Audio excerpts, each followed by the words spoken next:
Thank you, Madam Speaker. Thank the gentleman.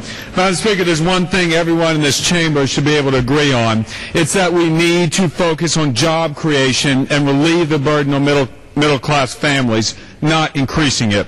Yet the evidence suggests that by taking up this cap-and-trade bill, we are abandoning this fundamental mission.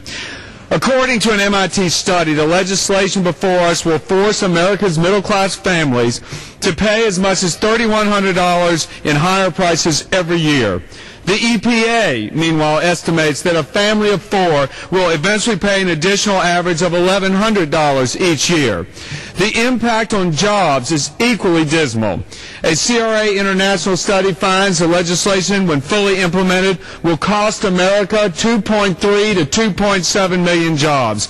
This at a time when hundreds of thousands of workers are losing their jobs every month. In the midst of a severe recession, why would we even contemplate a plan that amounts to a growth-killing millstone around the neck of small businesses and all American consumers? Madam Speaker, it's not the utilities, the oil companies, and the other producers who will bear the cost of this new regime. We already know that the companies will pass their higher costs along to the consumers and small businesses that rely on their services. This means more expensive bills for all Americans on everything from electricity to heating to gasoline to groceries.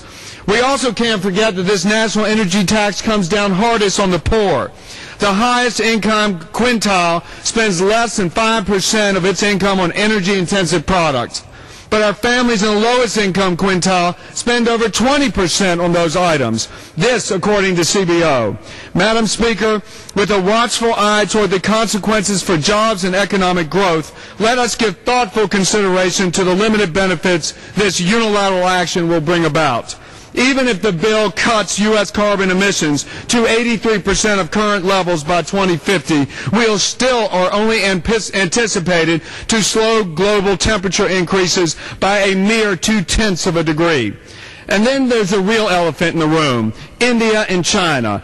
Both of these freewheeling nations are growing rapidly and not prepared to slow down. Do we really want to hamstring U.S. industry and put it at a competitive disadvantage to Asia? Can we be so naive to assume our businesses, jobs, and emissions won't emigrate to China and India?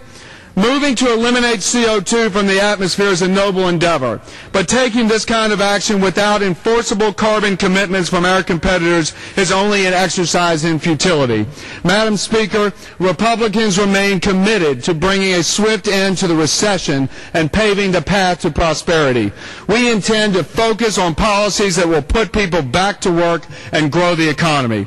That does not include this cap-and-trade proposal.